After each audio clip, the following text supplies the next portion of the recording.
Good evening, and welcome to another segment of the New Black Leadership Coalition here in the great studios of Intellectual Radio. I am Gregory Sane, the host of this particular show, sitting here with Minister Mike, who is a guest, but the co-host and founder of the New Black Leadership, and I am one of the co-founders of the New Black Leadership. I want to thank the creator as always. Thank you so very much for yet another opportunity to get it right. Thank you for your blessings. Thank you for your protection. Thank you for your guidance. Thank you for surrounding us with your wisdom. And thank you for our ancestors. Thank you for our mentors. Thank you for our friends, our family. Thank you for all of those. And really, thank you for our enemies, because I would not want to be them on that side of the equation. So thank you. And we can never thank you enough for giving us just another day on this earth. And yet, again, another day in this studio to talk about some of the things that are very important, we believe strongly, to uplift our community. And so last week, thank you all for tuning in. You all have been sharing the last show.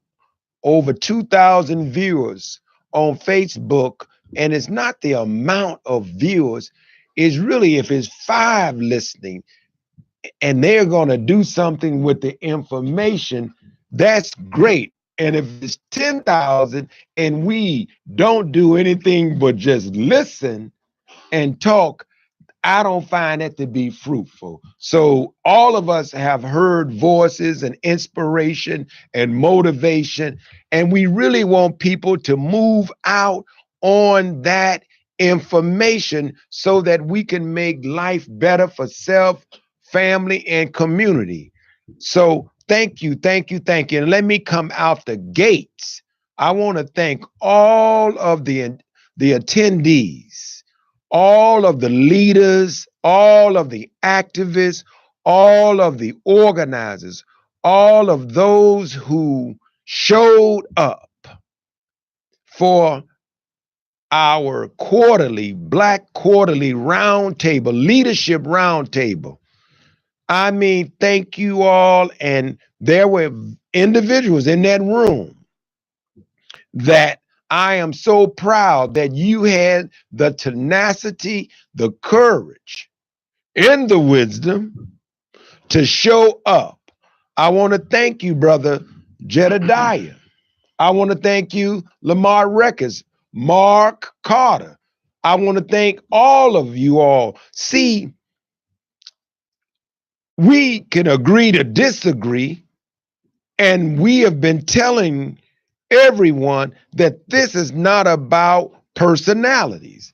This is not about egos. This is not about Republican versus Democrat. This is not about you an activist, I'm an organizer, etc. This is about a collective effort of unity to come up with a very wisely bold agenda, not just an agenda with something on a piece of paper, but a well thought out, a researched, based on truth, based on the reality, the reality that we find Black people in, poor people in.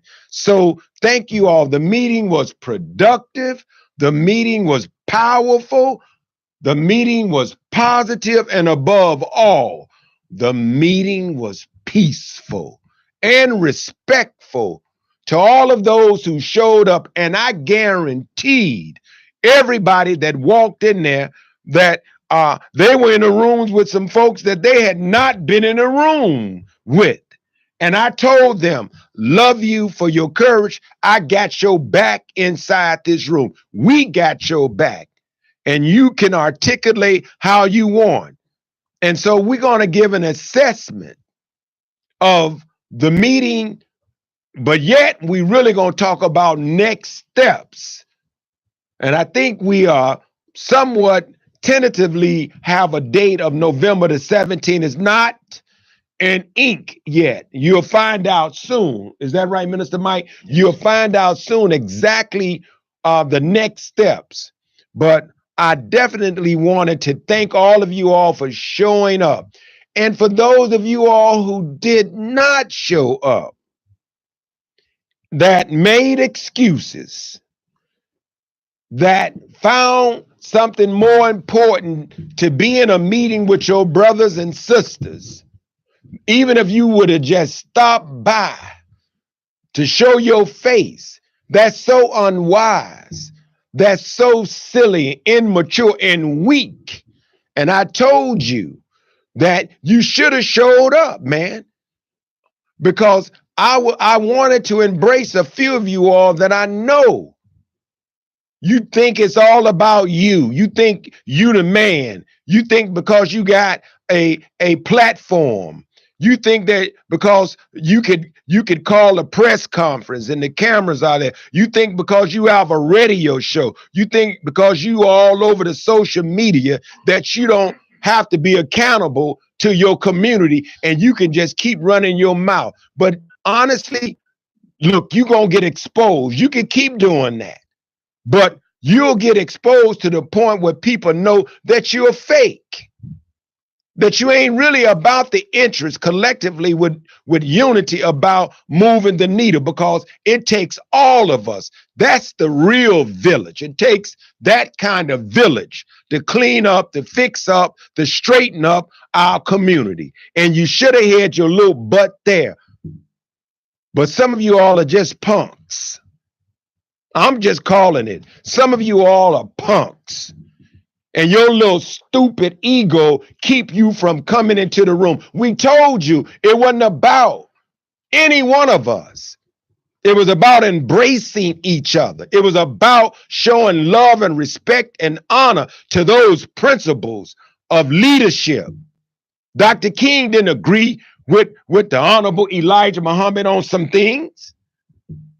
But they came in the same room. Malcolm met with people he didn't agree with. The Honorable Minister Farrakhan, he's doing it all the time. But some of you clowns who and look, and I'm gonna say this in this commentary, and I'm done with it.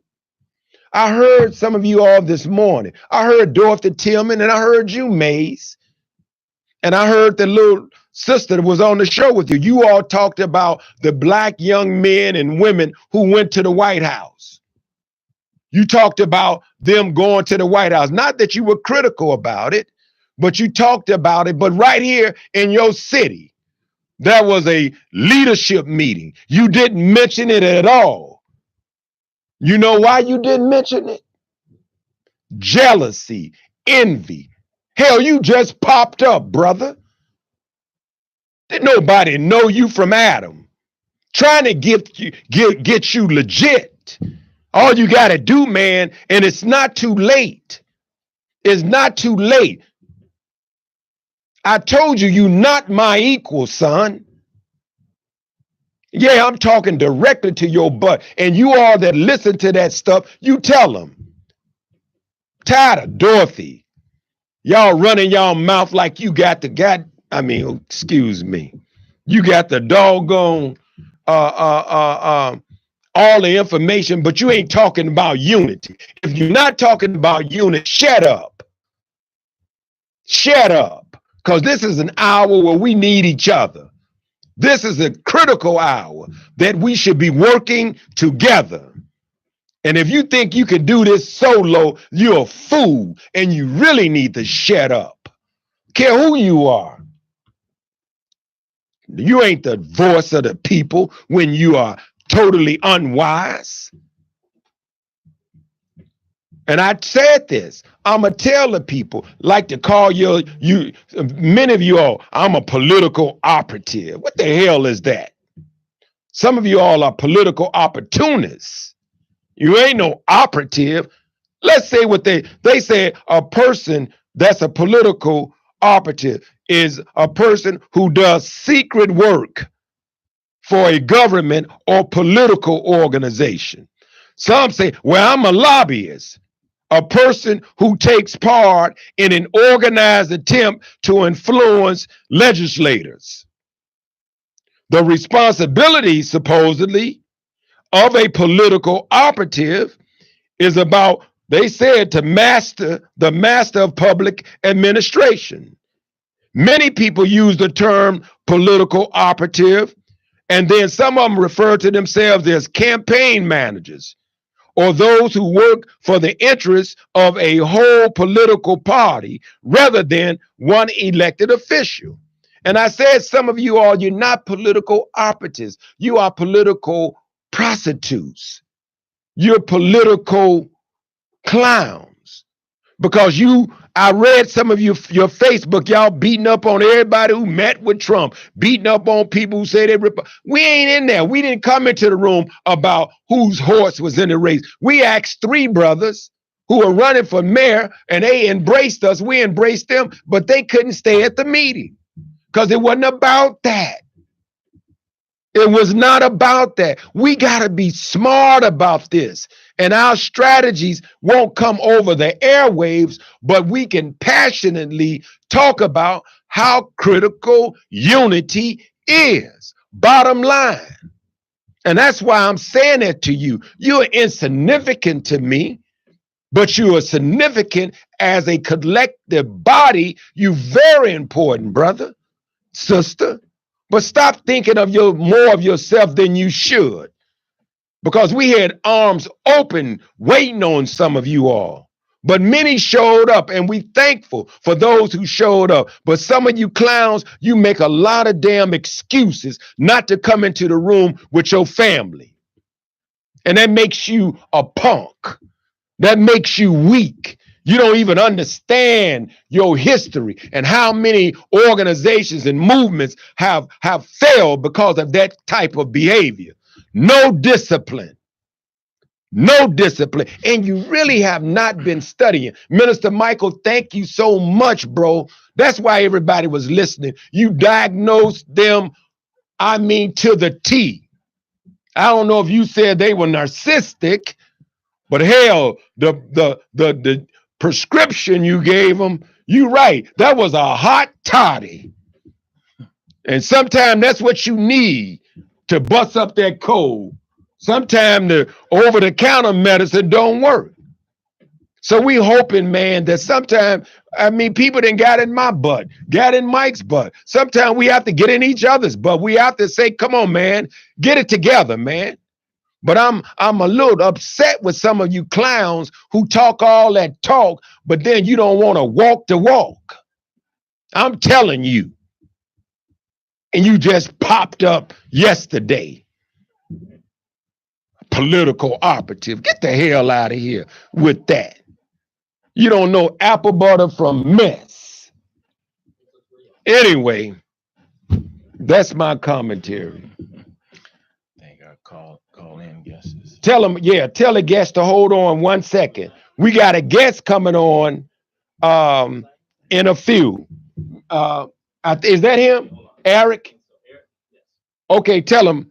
And 1 second, we're going to bring him in. I hope he's been listening.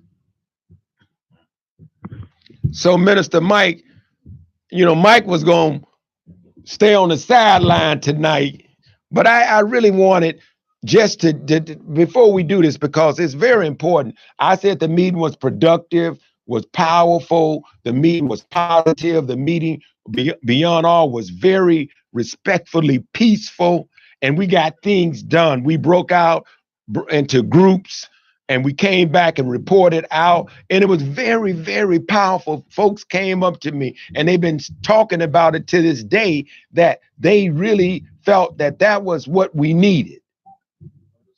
And that was patience with each other, because it's easy to come in looking for something that, look at them. I told you, that's all they do. They want to just waste our time on a Saturday, and we don't understand the process of liberation, the process of progress.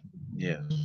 Well, before we take our guests, I just and I'll hold most of my comments till after the guests. I'll just start by thanking everybody who did participate and those who wanted to make it but had a conflict in schedule and you couldn't make it. This is by the grace of God an ongoing process. We want you to know, as Brother Greg said, it's an open door policy for Black people who are not ashamed to be Black, act Black, fight for Black people, stand up for Black people. It's an open door policy.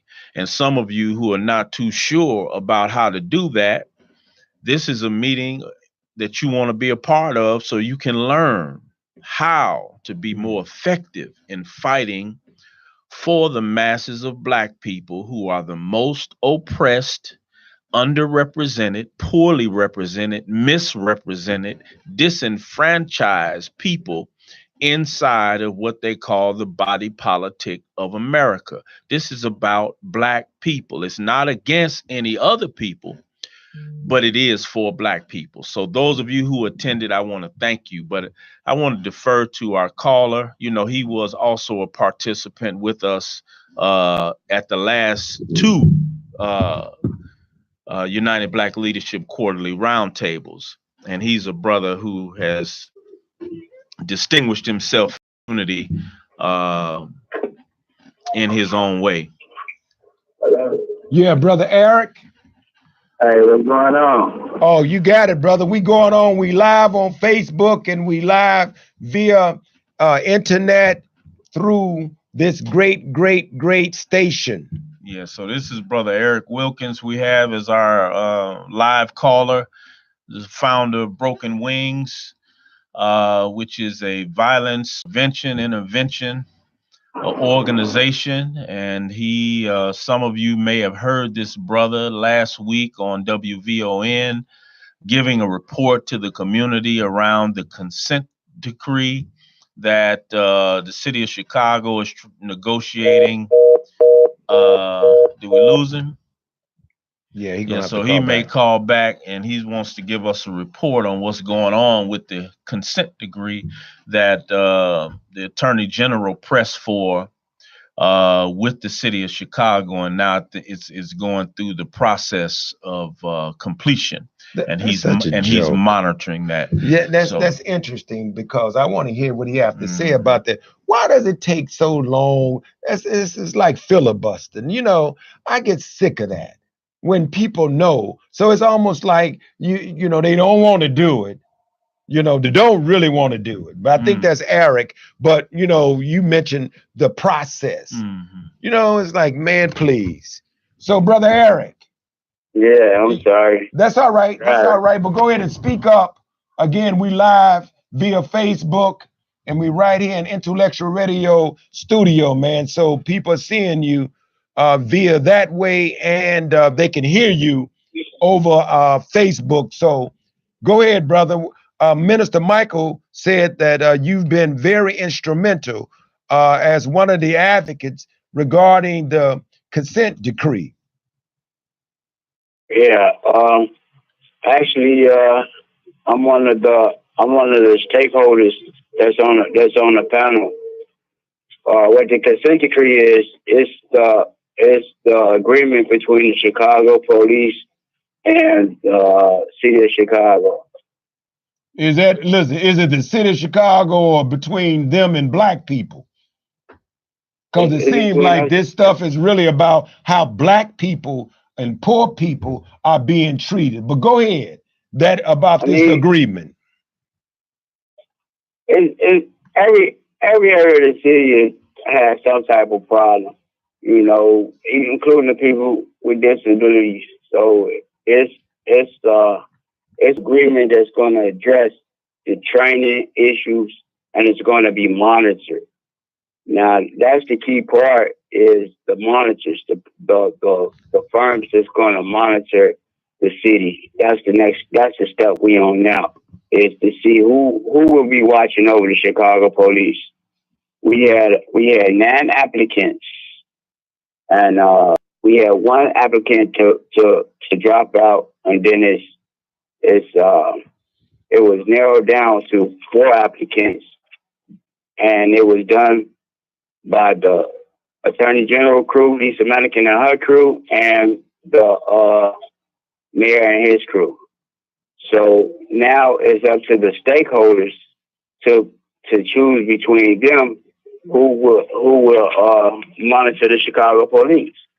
And that's one reason for calling you guys now, because the monitors that will monitor the police department, well, that's a list of them on the city website. I don't have them right before me, but I don't know anything about it. Even though I'm a stakeholder and I read over their resumes and things sound good, I'm asking the people to go to the Chicago Police Consent Decree website and go through the applications, because it's all right there, Okay. and to come back with a solution, because even though I'm at the table, I'm just a voice to the people. Let me ask you something, Eric. Let me ask you. You say monitors. Who picked the monitors? It was fixed between the Attorney General and the mayor. So white people picked the monitors. Basically, Is that right? pick the last 4. It's four different firms that's applying for the job. Oh, and one firms. is the Chicago Police. Yeah. Right. And so are any of the firms black firms? No, one group is that I did sort of draw to was Core. They're called Core. They done this before. The consent decree is new in Chicago, but it's been done other places. Okay. So, but now you said something else. You said something about monitoring. Hold on one second. Right. I know. Okay. I know he mentioned monitor.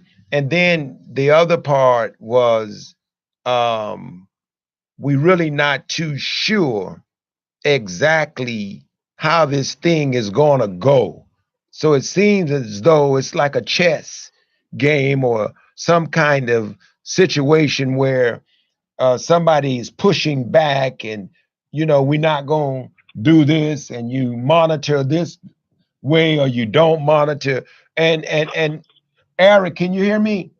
Yeah, I can hear you. What kind of jurisdiction will the monitors have in terms of authority if they monitor certain behavior? And so how would that go that you monitor? Because what we really talking about in terms of monitoring, let's just keep it real. What are we monitoring? When we watch them, how they write a ticket? Are we because they don't really do the ticket writing? Are we monitoring when they pull somebody over? Are we monitoring, so if there's a domestic situation, will the monitors have access to know that they need to run to a crime scene? Yeah, I mean, basically, we're trying to cover every issue, and we're on top of the misconduct. Man, we're trying to make sure that no officer will be able to go through what my family went through. My brother, he's been exonerated now, but he did 25 years.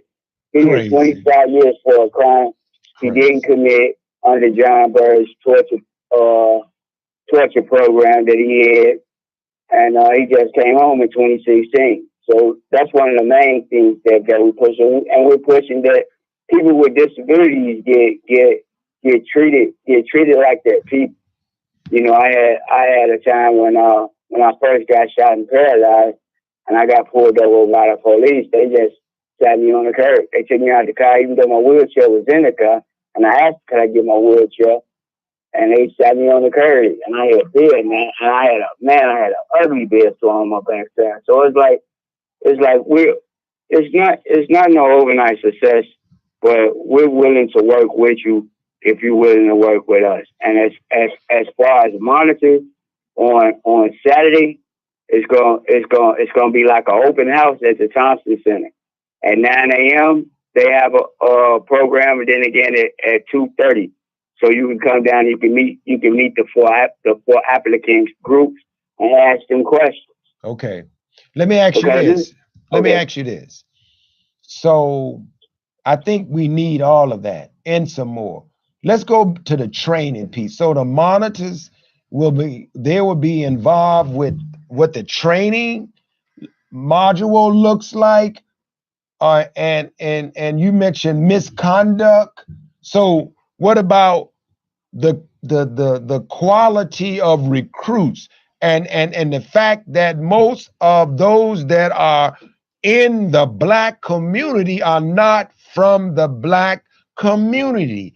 And so how do you monitor somebody that don't love you, don't honor you, don't respect you, don't do any of that? I mean, how do you monitor somebody? How do you train somebody that really don't have any regard for your life? How do you monitor that?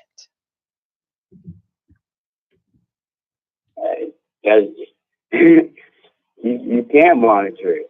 Right. That's why the consent decree is in place. The consent decree covers some of all that. It's gonna be a massive. It's gonna be a massive turnover. Yeah, we need it bad. Training is going in. I mean, training. They're going in depth inside the training. It's gonna. One officer said basically that with the consent decree coming, their hands are going to be tied. The consent decree is also on the website. It's 217 pages. Okay. But it's a start. And they're touching on everything that affects us as a people. And it's going to be our job to stay on top of the monitor. So if I get this police badge number, man, letting them know something will be done. Yeah. And that's basically where I come in at, because whoever we choose, I want to make sure that we have a direct line and understanding. Because if we don't, and we choose you to monitor the police and you mess up, you will be held accountable.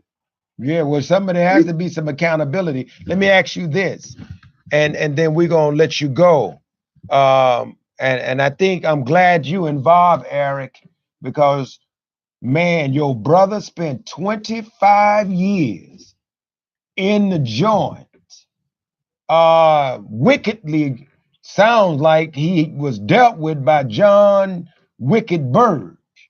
Yeah. And then you said, here you are in a wheelchair with a disability, but I am so amazed and so impressed with you still moving around and involved with something like this that's very begrudging, man, very difficult to make happen. I mean, how do you do it? I mean, are you spending a lot of time and effort with making this happen? Because you said this is it's gonna be a process. This has become my life, man. It's my family wasn't strong enough. When my brother went to jail, my family wasn't strong enough to stand together. He went to jail for raping and killing a 6-year-old, man.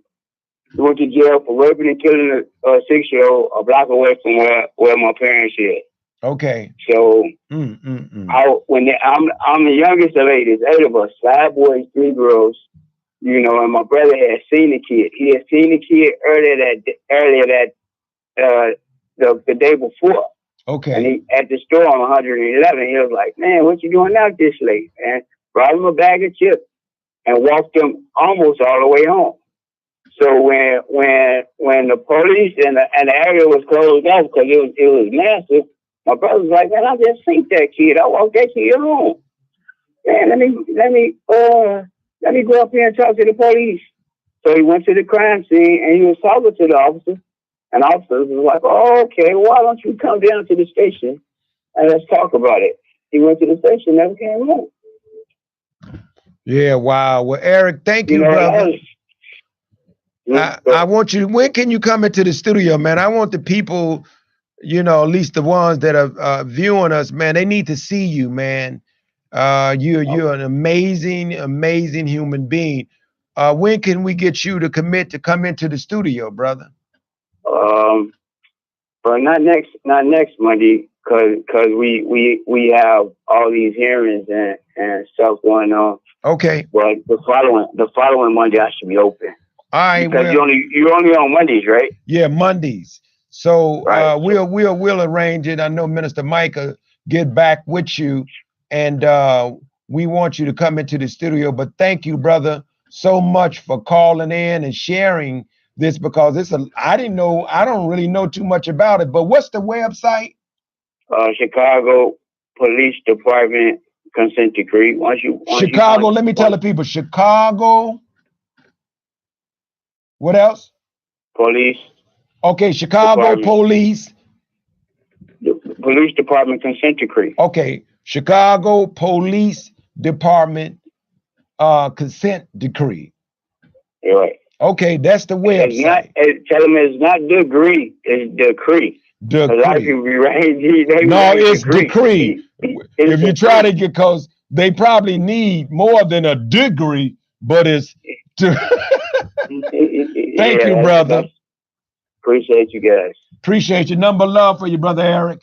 All right. Thank you, Mike.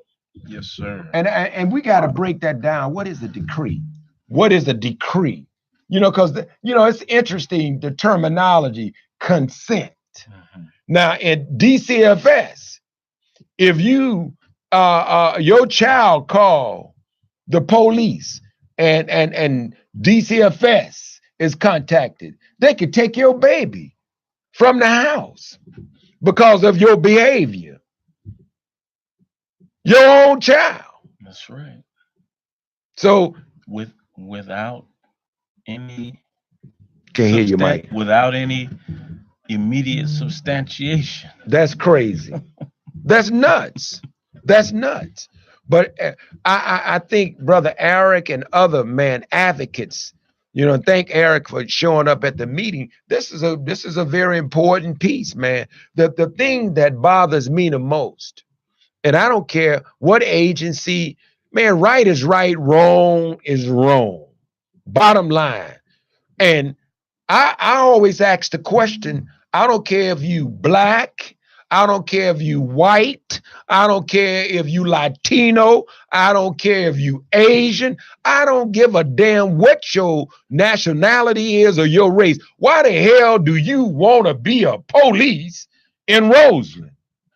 Why would you want to be a police on the west side? I mean, why? Because ask me if I want to be one. And I love black people because I know the condition of black people. And if you're going to be a servant, or are you coming in there strictly to knock them upside their head or to arrest them? Because it says serve and protect. How the hell do you serve? How could you serve what you don't love? How serve in what way? I mean, that would be my question. Why would you want to be a police? I mean, I know you could answer that for some people based on their attitude, based on their conduct. But why would you want to be? Would you want to be a police, Earl? I mean, Minister Michael deals with domestic violence. You deal with domestic issues when it comes to couples. Yes, sir. So when you go and talk with a couple, you got to be fair because you want a resolution. And even though you're a male, and do you take the side of the male or the female? What side do you take? Or do you take the side of right?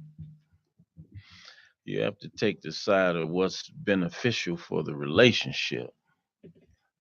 You have to take the side of truth. So it might mean he need to find him another place to stay if it's truth that y'all ain't getting along and you all are not compatible and it's just gonna be another fight when you leave. What's the point? Yeah, that's a last resort for me, especially when it comes to married couples. Okay. But policing, we have to understand that policing grows out of white supremacist culture. Policing has never shifted away from a white supremacist culture. And policing as a culture carries with it the notion, the belief that it is okay to impose one's will on the citizens, especially if the citizens are black, but any citizen, because many whites are abused by the police. Mm-hmm. So most of the law enforcement systems in the United States of America are infused with hyperaggression, abuse of authority and power, and the ideal that it's a master slave dynamic. So you see dozens of videos where the police can walk up to you and you're doing nothing and they want to bother you and they ask you for your ID or they ask you what you're doing or where you're going, which you have no obligation legally to answer, right? If you're not under suspicion for a crime, but you will see video after video of law enforcement feeling like, well, since I asked you a question, you have to answer me. That's a slave, that's a master slave psychology that because I have a badge and a gun, if I ask you to stop or turn around or sit down or get down on the ground or empty your pockets or whatever command I give you, you are automatically obligated to obey me. That paradigm grows out of the master slave psychology. And that is what is very skillfully and artfully infused in police systems. So the psychological exam is already testing you, sounding you out to see if you are capable of demonstrating that master slave psychology when you get out there and engage in the public. And it's even more harsh with black people and brown people, but all people are subject to be abused by the police in America. Just when it comes to black people, most whites, like you said, have no experience with us. Most whites have a natural sense of superiority over us and in fact a disdain for us just based upon the melanin in our skin. So they're hyper reactive to us. And that hyper reaction, like Jason Van Dyke, you're looking at a person who that mindset didn't jump into him in the squad car on the way to respond to the Laquan McDonald incident. That is a mindset that has been socialized and taught to him since he was old enough to learn. So if I ask Jason, why do you want to be a police in Roseland? Why do you want to be a police, Jason, on the west side? What is your real motive? Arterial motive? Because I'm seeing these niggas running wild, and I'm the big bad white man. And when I get my badge, my gun, and all of that weight behind me, I'm going to go over here in the hood, in the ghetto, and I'm going to put niggas in their place. And if they get out of line with me, I'm going to do what my uncle, my cousin, my nephew, my father, my granddaddy, my buddies that I went to school with, all of them that's on the police department, been there for multiple generations. They told me that that's what they did. I'm going in there and do the same thing. So, Minister Mike, power, abuse of power. Mm-hmm. And I want to go for the last few minutes on this whole phenomenal piece of abuse but yet power, because it's not just the police. It's the word power, authority, and you over somebody.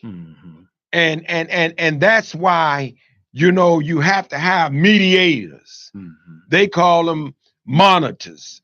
But when it comes to the psychology, the psyche, sick sometimes, psyche, that people will get past the damn psychological exam.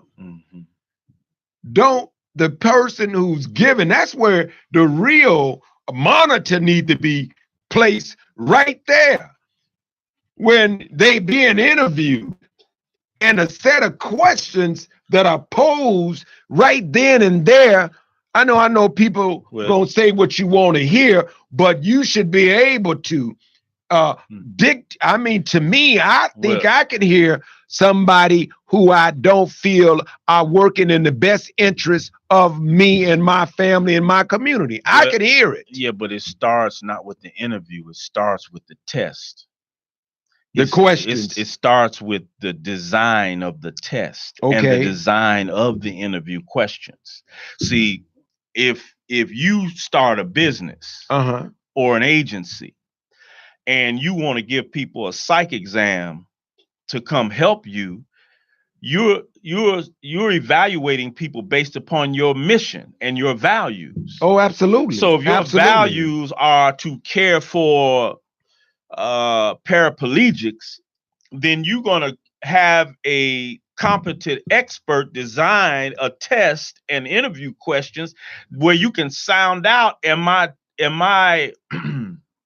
tolerant, empathetic, or sympathetic with people with those type of disabilities or not, right? And do I have what it takes to have the patience, the nurturing, the compassion, the interest to learn more and be trained how to bring a better quality of life to those people that your agency is set up to serve? Well, the police department is set up as the first rung of a paramilitary, militaristic society. You got to understand that Europeans, which include white Americans, have built a world and worlds all over the world. They have used force. They've used gunpowder. They've used high explosives. They've used brutality and murder, to establish their world.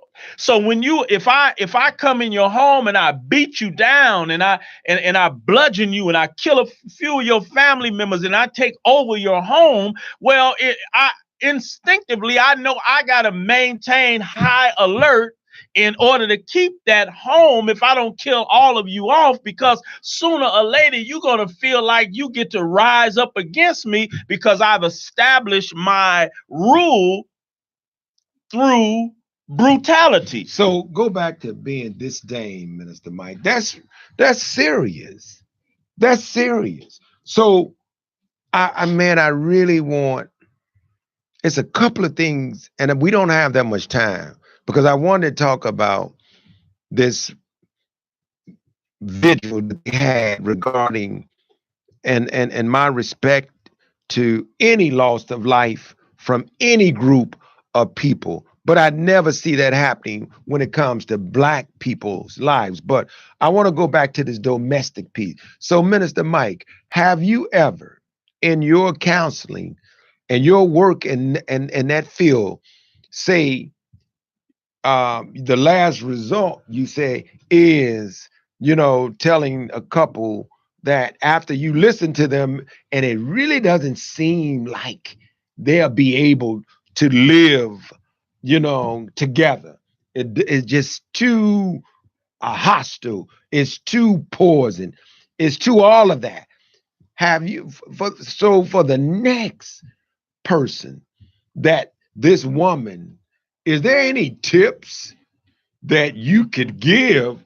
Because do you run back into that same monster? So that's why I mentioned the psychology of trying to be able to detect some early signs of foolishness, early signs of a damn idiot, an abusive person. So abuse in the house, abuse as a police officer, abuse as whatever profession you are in, power and being abusive. Well, there are always signs, but the truth is, um, whether it's a real physical abuse or some other level of abuse, mental. there's always signs. And the truth is, most of us are capable of abusing our partner or our mate in some way. Abuse grows out of abuse or neglect. And we have highly functional or highly functional damaged people. So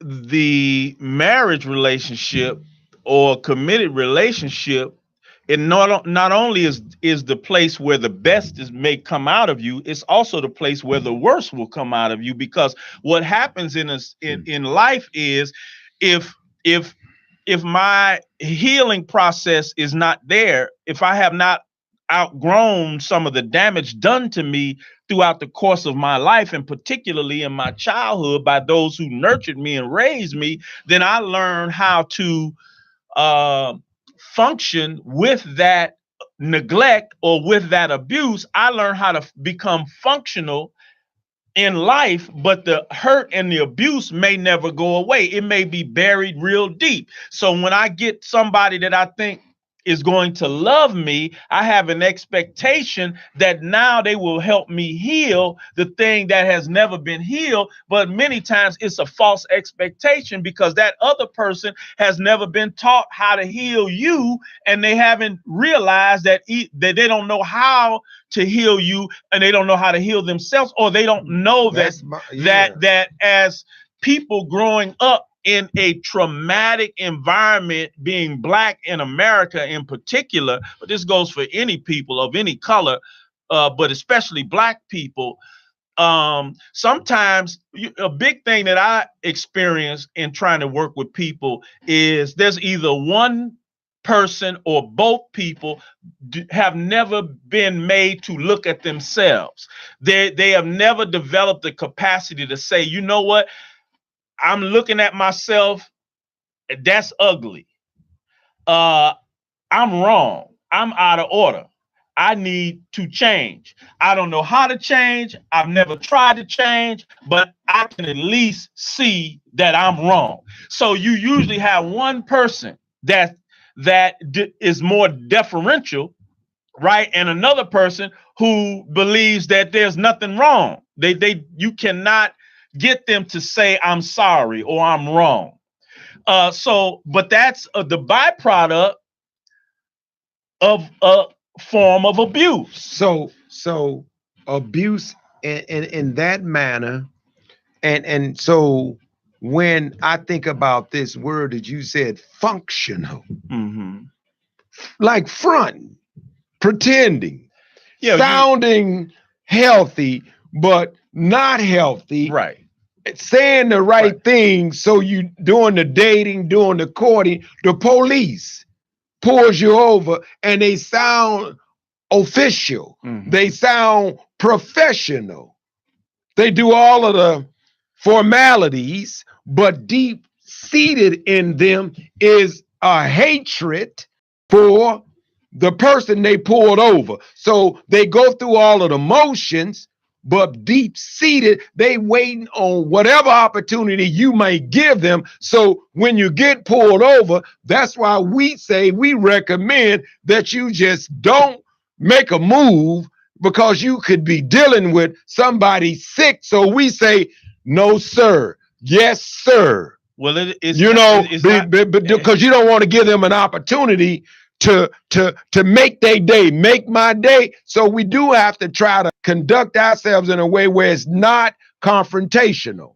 Well, see, you can be completely professional and still have an internal dysfunction. Oh, absolutely. So you have women that go to doctors, male doctors, who have a high level of apparent professionalism, but they're perverts or they're rapists or they really don't have a high esteem for women.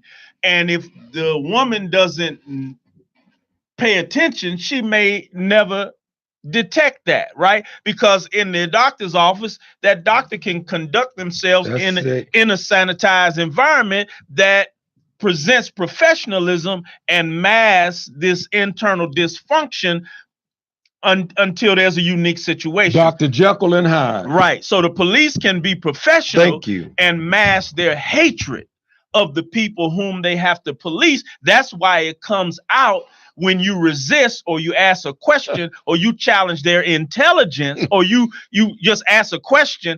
It's right underneath the surface. That question need to be asked again at training before doing the interview. How do you really feel about, I know they don't use the black people. No, the whole mission of policing has to change in America. That's the problem. Because if the mission doesn't change, they're not going to change the test questions and the exam. Well, they're here to protect the property, as you said, right, of the rich. Right. That's all. And then it just happened to spill over in our neighborhood that we don't own and operate. Right. And so when they ride through there, that's not the mission. That's why they there. Right. So that in itself is crazy. Thank you, Brother Earl, one of the greatest producers on the planet here at Intellectual Radio. Thank you all for tuning in tonight. Thank you all again, the brothers and sisters who showed up for the United Black Quarterly Roundtable that the new Black leadership puts on. We got another meeting coming up. I think tentatively November the 17th. We'll give you the actual date and time and location. So anyway, tune in, share this conversation. Thank you, Brother Eric, if you're listening from Broken Wings. And we look forward to you coming here live in the studio. Thank you, Minister Mike Muhammad. And again, go back to last week conversation and diagnose yourself. Peace.